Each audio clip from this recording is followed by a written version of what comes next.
Hey, ladies.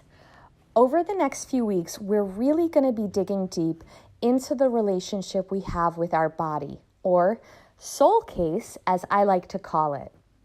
This is a huge topic for women.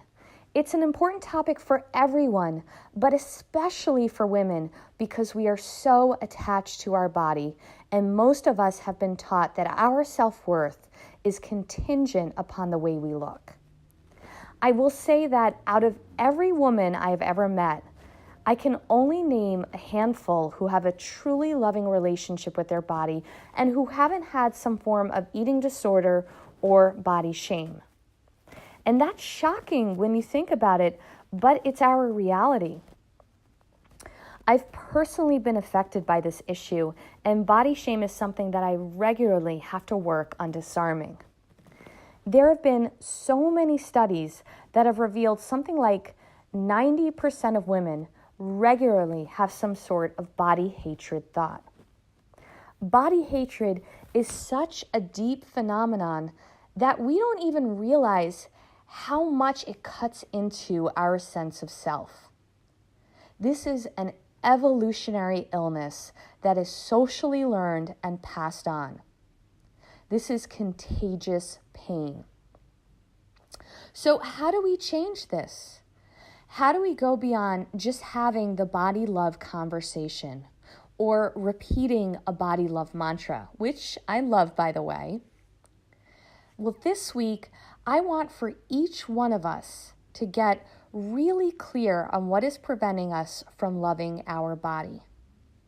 What sort of attachments do we have to the way we look and feel? Are we holding on to any shame or limiting beliefs that prevent us from truly seeing our own magnificence? I can't tell you how many women I know who are obsessed with losing weight or looking better.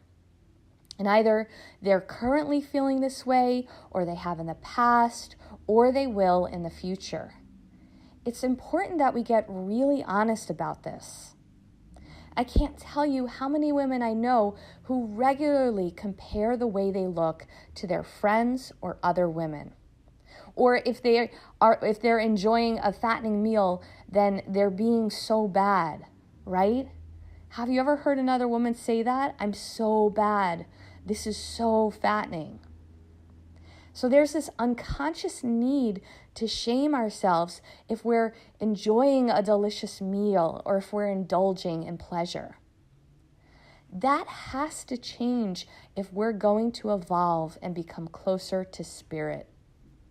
And beyond what we look like, our body goes through significant changes during our lifetime, from menstruation to body fat increases, possible pregnancy or fertility issues, changing of hormones, and menopause, just to name a few.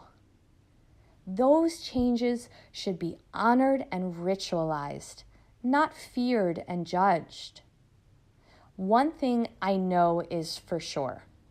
We are not our body, but our body is spectacular. Our body will get older, and there is nothing we can do to stop this fact. We will get sick and tired. We will look different at 50 from the way we looked at 25 years old. And our work as spiritual seekers is to focus on what we love about our body and not what is lacking. And to change our perception and start viewing our meat suit, I love that name for body, as a learning tool and as a vehicle to get closer to spirit. When we identify only as a body, we see everything in this world as separate. We see ourselves as separate from other people. So we can't truly connect to spirit if those are our views. In yoga, this is one of the main contractions that human beings are born with. This contraction is called Anavamala, and it is our most basic belief that we are not God, that we are small and unworthy. From this contraction, self-hatred and fear are born. We're not God, we're just a body. What we need to do is learn to detach from our body and attach to our spirit. And that doesn't mean we don't take care of ourselves and love and cherish our soul case. It just means we don't identify our self-worth based on the way we look and feel. Our goal is not total non-attachment. Our goal is for our body to be a vehicle for love. How can we change our perspective? Because whatever we project onto other people is a direct result of what's going on inside of ourselves. So let's honor and celebrate our body today so that we can connect to the spirit that resides inside this vehicle of love. And as we awaken, this veil of illusion will begin to thin, and we will be able to experience oneness with others. We will be able to experience yoga.